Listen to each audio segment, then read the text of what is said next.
Sounds of a fight. Have to hurry.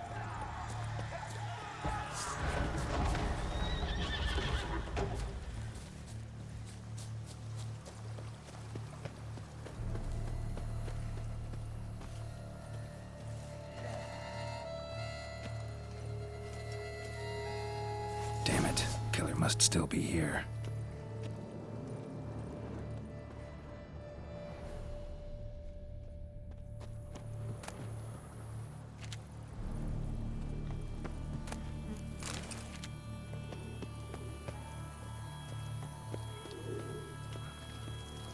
In the cellar. Gotta be.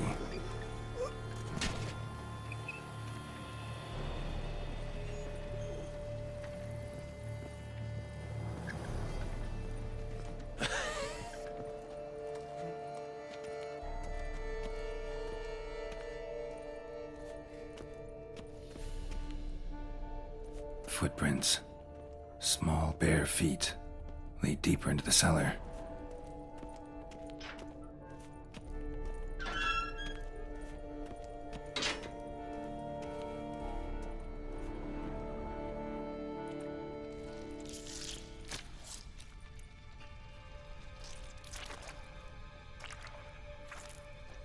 You. Saw you at the inn.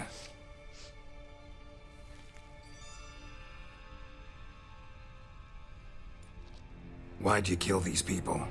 Clearly wasn't for their blood.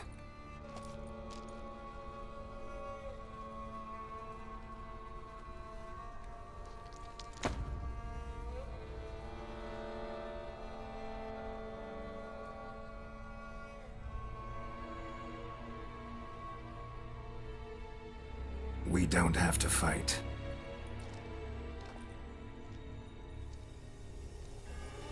You are wrong.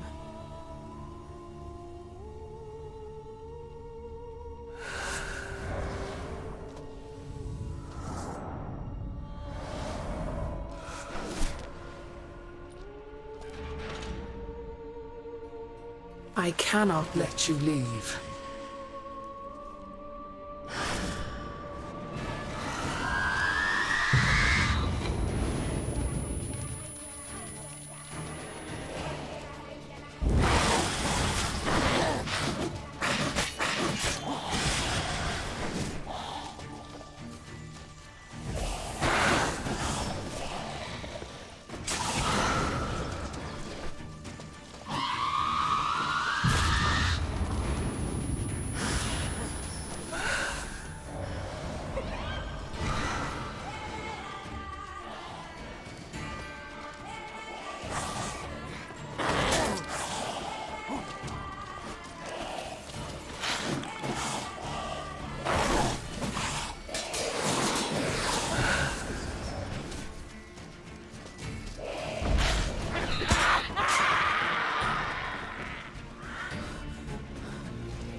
Killed all these men to get to the body. What was she doing at the table, though?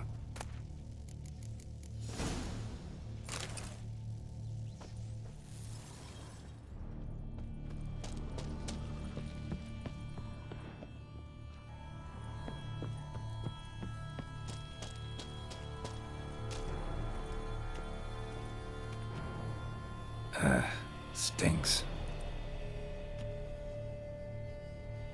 Waterlogged. Both hands amputated. Body was quartered just as I thought. Laid in water for some time. Head swollen, and something took a few bites out of it. Something in the throat. A pouch, bulging with coins. Nilfgaardian florins, from several different provinces. If the murderer did this, means we're dealing with a sentient thinking beast.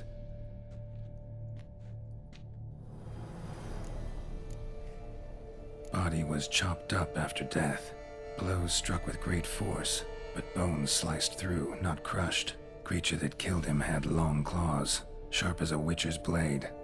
First sank its claws into the victim's heart. No Bruxa did this. Third hand. A spare?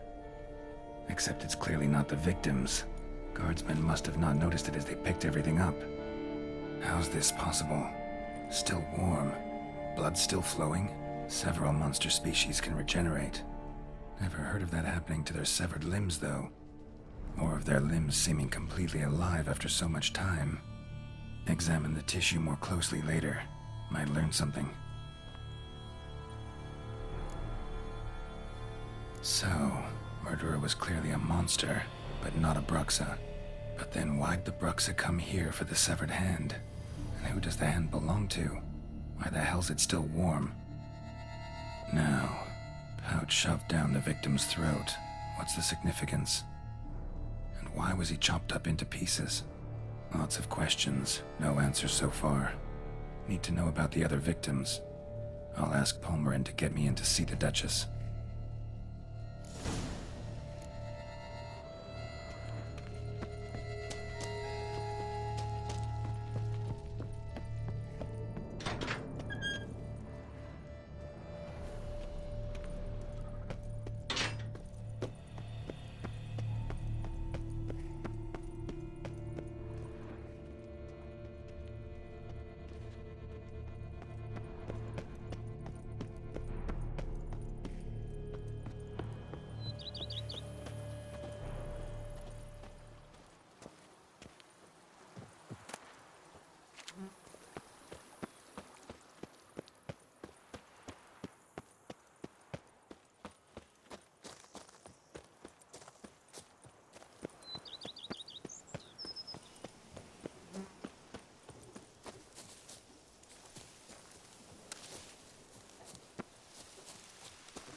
Saw some dead folk. The giant belched forth the roar so horrid it shook all the birds from the chase. Then what? Need to speak to the Duchess, urgently. All right, you scamps. Story's done. Go find your parents. But the Palmerin. What about the story of Rittik and the dragon? They're tales for another time. But take a good look at the man who stands before you now. This is Geralt of Rivia, the master witcher who lent his valiant hand to the defeat of the giant Goliath. Master Witcher, is it true virtue always trumps villainy?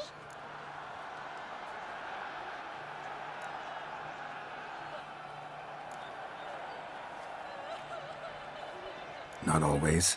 Could go either way. Sometimes virtue wins, sometimes villainy gets the upper hand.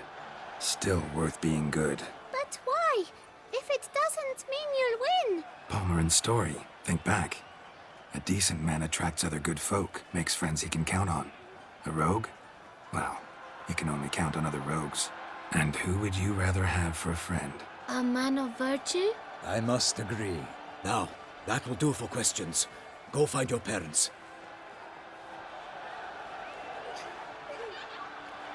Her Enlightened Highness has doubtless arrived at the tourney grounds to watch the battle in the arena. If we hurry, we'll be in time to speak with her before the spectacle begins. Lead the way.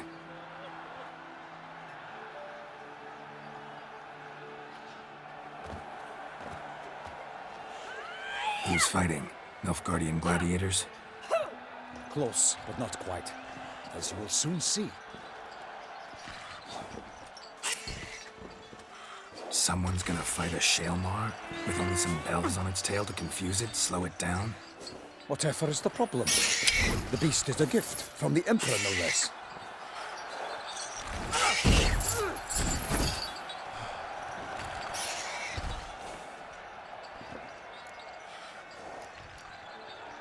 Shouldn't torment the beast. How would you like to be dumped in an arena, blindfolded with a string of bells dangling from your ass? Pity a monster. You, a witcher. I slay monsters who are a threat to humans. You're out to humiliate one to entertain a crowd. No knight will gain any glory from this. Who's going to fight the beast? Guillaume, the young man you met. Yeah. Mentioned he'd promised his heart's capture a monster trophy. Great love demands great sacrifices. Let's go.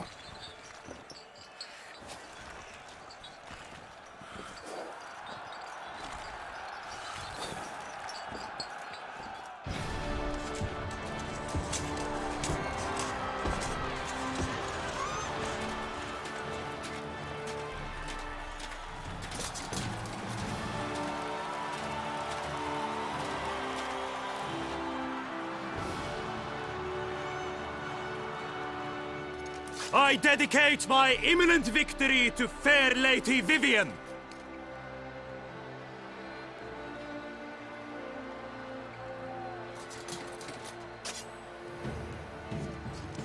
It's begun. The fight shall have to end first. We must wait.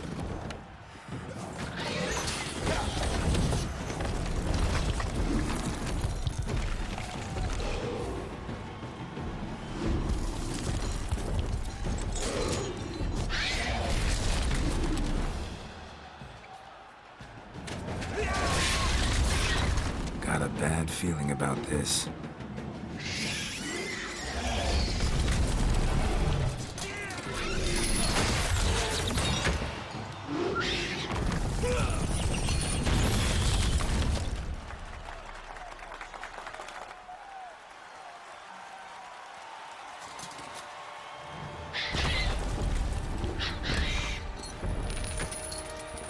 Damn it.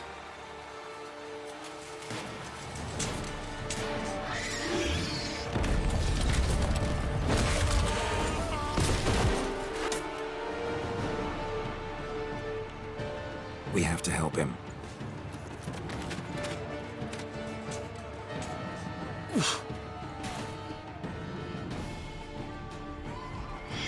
For honor! Onward! Gotta keep it down. When it hears us. Alas, tonight, the beast heaved its foul earth, let loose a roar, and knocked him to earth. Then down came the Witcher in one mighty bound, to give fight to the beast, its plans confound. Out, out, the Witcher's life was...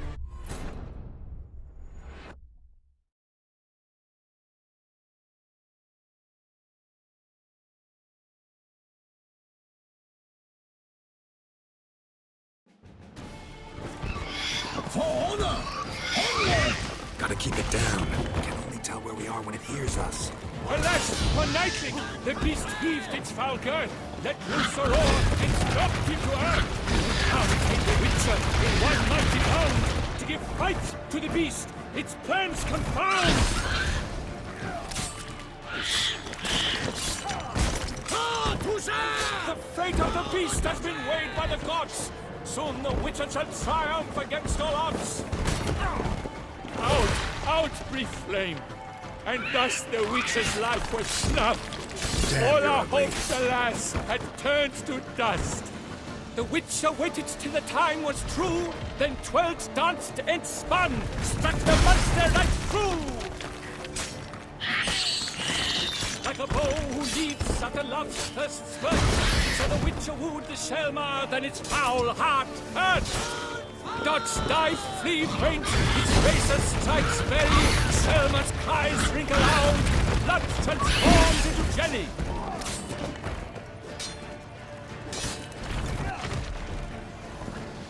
Ah, Toussaint! Ah, the Duchess!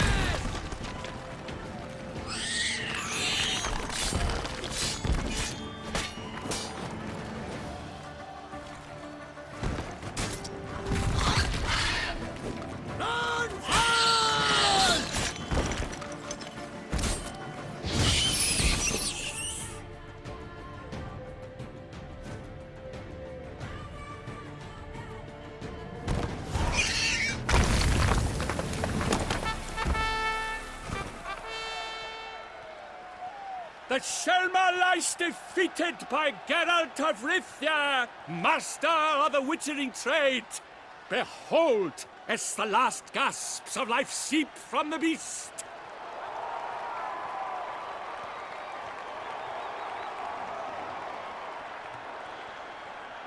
Master Geralt, do what you must. Finish the deed!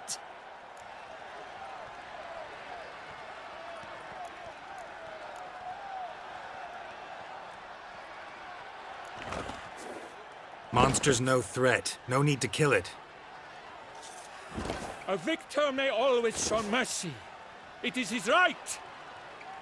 Long live Geralt the Merciful! Pikemen, see to the beast.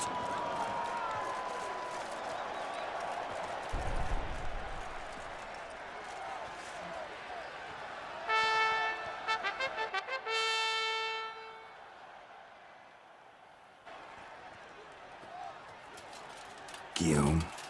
The lad came damned close to dying. I'm fine. Not hurt at all. Vivian? Smile as befits a hero and keep silent. Speech clearly pains you. She approaches.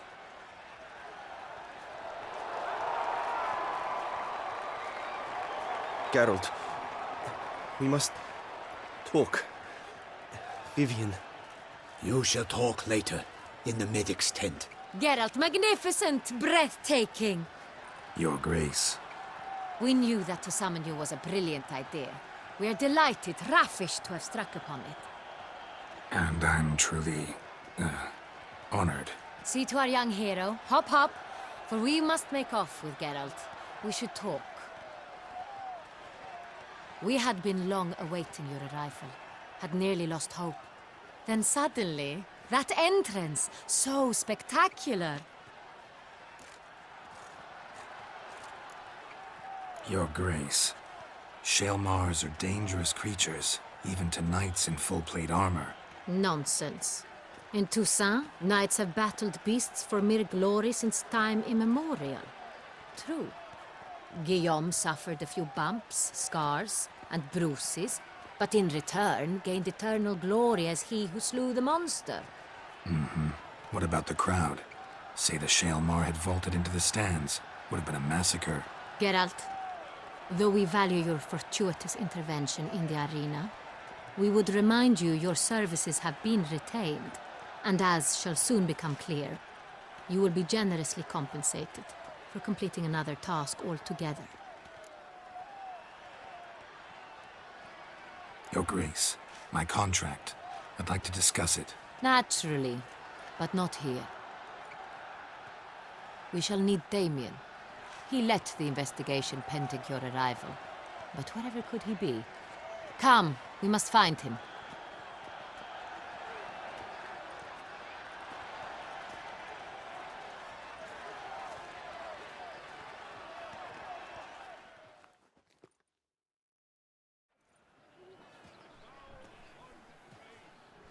Tell us, have you come alone? Or did Viscount Julian accompany you? Wish to see Dandelion, Your Grace? Yes. I mean, no. Yes. But solely to tell him we regret. Yes, deeply regret rescinding the death sentence we so justly handed down upon him. If we could turn back time, we would make certain he sat in a tower till he rotted. No, we would ensure he was broken on the wheel, then drawn, hanged, and quartered.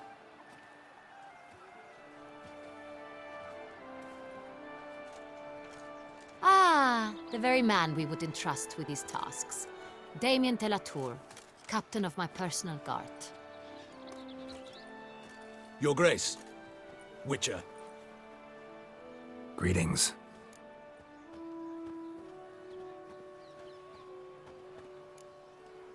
Sorry to have to tell you, but the guardsman handling the last victim's body... I know already. The creature in the cellar of Corvo Bianco.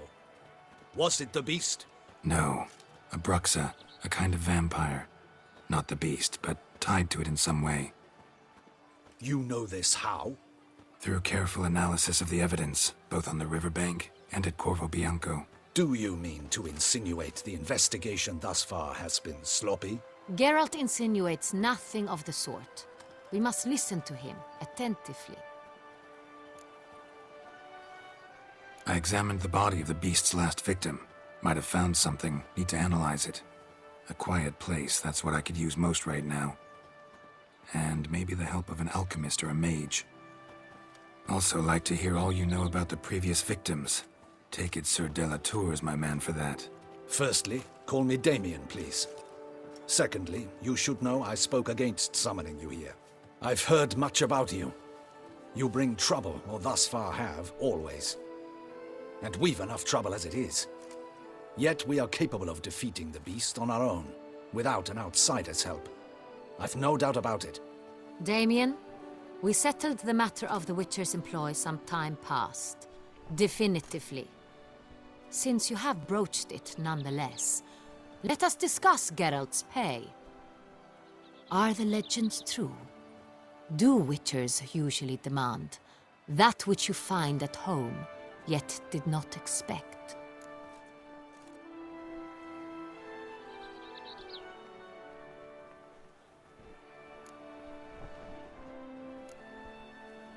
Not quite, Your Grace.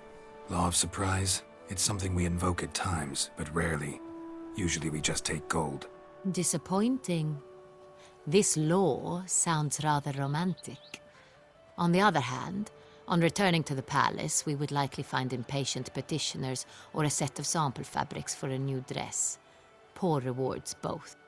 I fear you'd not have much use for any of the surprises we are likely to come upon. Thus, we've decided you shall receive the deed to a vineyard, Corvo Bianco, and a sum of coin. You will doubtless consider this adequate. Title to the vineyard shall be given to you at once. Surely you'll need lodgings while you hunt. The coin, however, will be yours only once you have slain the beast. Lovely, generous gesture, Your Grace. But, Corvo Bianco, isn't it the Duchy's temporary morgue? Is it now? The Chancellery's bungled things again, we fear. Not to be left unsupervised for one instant. Yet, in its mood, a morgue should present minimal problems to a Witcher. What's more, nothing enhances a wine's reputation better than a grim legend. Thank you, Your Grace. I accept the contract, of course. But as I said before, I'll need some information. How'd it start? Who was the first victim? Crespi was the first to die. He was famed once for his many glorious tournament victories. Then he grew old, hung up his sword, and took to winemaking. Crespi was not loved by the wine merchants. He was ruthless in business and thought to cheat many a time. He asked us for a dispensation from all court ceremonies. We did not grant it. We could not. Once you've taken the oath of a knight, you remain a knight till death. How'd he die? Where'd they find the body? Quite unusual, the circumstance. He was at a feast when suddenly one of his fellow feastgoers noticed he was missing. The town watch found him an hour later. On his hands and knees, propped against the town pillory, his sword hanging from his neck. He had died of wounds inflicted with claws, not a weapon. Blows of great force. So he died suddenly, but the body was on its knees, meaning someone posed it. So it seems. Second murder. Tell me what you know. In the city there are certain nooks. No one reasonable ventures there after dark. Ramon Dulac's corpse was found in one such place. With the first murder, terror gripped the city. Its inhabitants grew wary, kept to safe areas. Consequently, news of the second victim came to us from a group of concerned cut-purses. Criminals fear the beast? Telling in a way. Take it you've excluded the possibility that Ramon died at the hands of these bandits. Do you believe me an amateur? Not hands, but claws killed Ramon Dulac. The wound was deep, clean. His body was found in the gutter, dressed in nightshirt and cap, a pillow placed under his head, and his sword replaced by a bed warmer. Ramon Dulac, a knight who but a dozen years past was an advisor to our father, the Duke. Someone went to a lot of trouble to make him look ridiculous. Maybe revenge was the motive. It's not out of the question. Dulac had shady dealings with the criminal underworld, but no one ever came forth with concrete proof of any misdoings.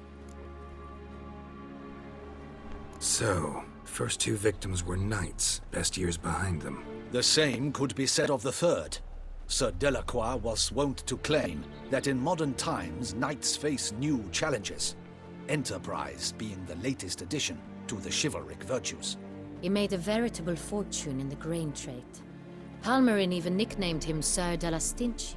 Found a coin pouch on his body. Contained florins dating from various times, hailing from different provinces of the Empire. Delacroix loved coin, true, but had no patience for numismatics. Lots of similarities between the victims. All the bodies were found in strange places under extraordinary circumstances. Seems the murderer, whoever or whatever it is, has some meaning to convey. These were honorable men. We are horrified by the disdain, the disrespect with which they were treated. These were knights of Toussaint. Blast it. Might be the point. From what you say, none was a model of virtue. Ever considered that's what the beast's trying to draw attention to? All the murdered men were knights who swore fealty to the 5 chivalric virtues. And even if the Knights of Toussaint swear fealty to what virtues exactly? honor, wisdom, generosity, valor, and compassion. 5 virtues. Why are they so important to your knights? Strange question. Your Grace, forgive me. I'm a foreigner trying to understand another land's customs. You are forgiven. According to legend, the virtues we cultivate were bestowed upon us by the Lady of the Lake. How we truly came to espouse them, none remember. In Toussaint, we believe men of low birth should be simple-hearted and obedient. We expect much more, however, of our knights. They are to be soldiers and courtiers, lords and servants. Thus, the need for clear moral guidelines. At the time of his dubbing, a knight vows to demonstrate throughout his life honor, wisdom, generosity, valor, and compassion. Beast seems to be pointing up moral decay, denouncing it. Victims were all humiliated. Might have been murdered to emphasize their lack of specific chivalric virtues. Honor compromised by the pillory. Wisdom by ridicule. Generosity by a coin pouch shoved down a throat. It seems to fit, true, though not perfectly. Can't discount the theory if it's on the lips of everyone in town. Say our reasoning's right. Next murder will be just as showy and denounce the victim's lack of the 4th virtue, valor. We can also assume that victim will be an elder knight. Let's think. At the moment, all the knights are either at the tourney grounds or in the palace gardens.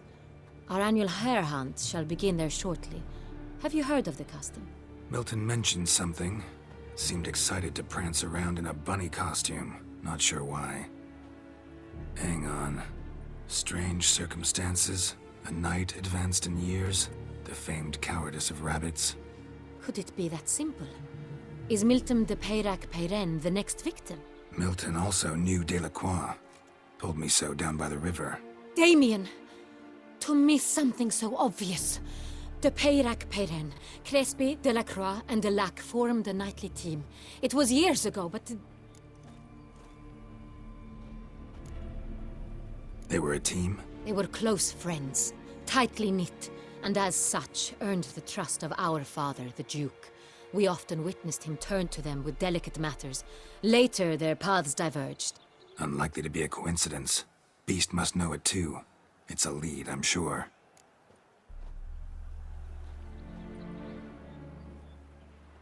Your Grace, we need to find Milton, immediately. Rather problematic. You see, the garden entertainments are due to start, and he's disguised as the hare, hiding somewhere, waiting for some tipsy courtiers to find him. The hare's hiding place is a carefully guarded secret. We must call off the game, at once. First and foremost, we must remain calm. Damien, order the garden searched immediately, but discreetly.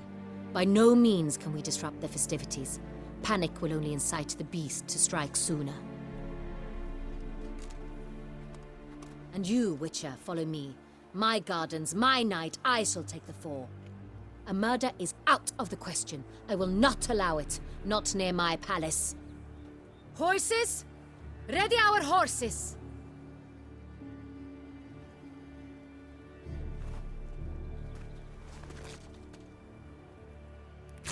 Your Grace!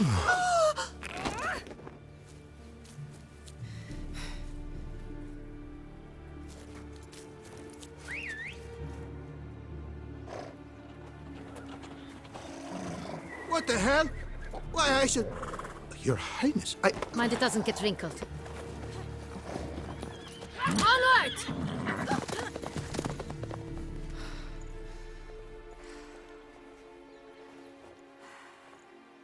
Hey! That is silk! Be careful! Give it to me!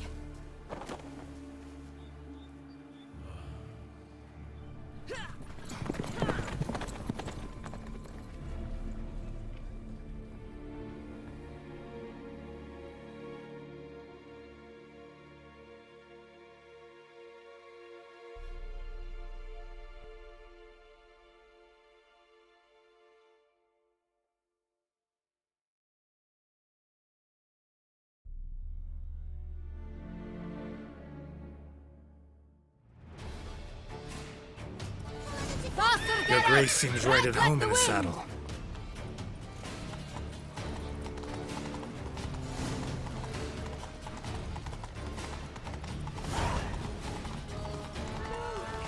It's her! It's her! Clear a path! Clear the way, I said! Some rogue? Is this part of the game?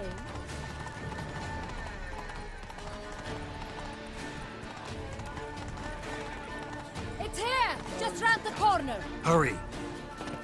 We must go to where the game is being held. The participants must find a unicorn's horn, a golden fish, and a phoenix egg. With these in hand, they can deduce where the hare, Milton, hides. Mean we need to find those things too? We've no other option, but time is of the essence, so we shall have to break the rules. Nothing to see here. Move along. Deepest.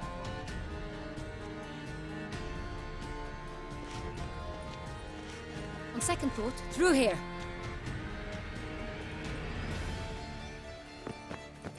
I shall show you where the hunt plays out.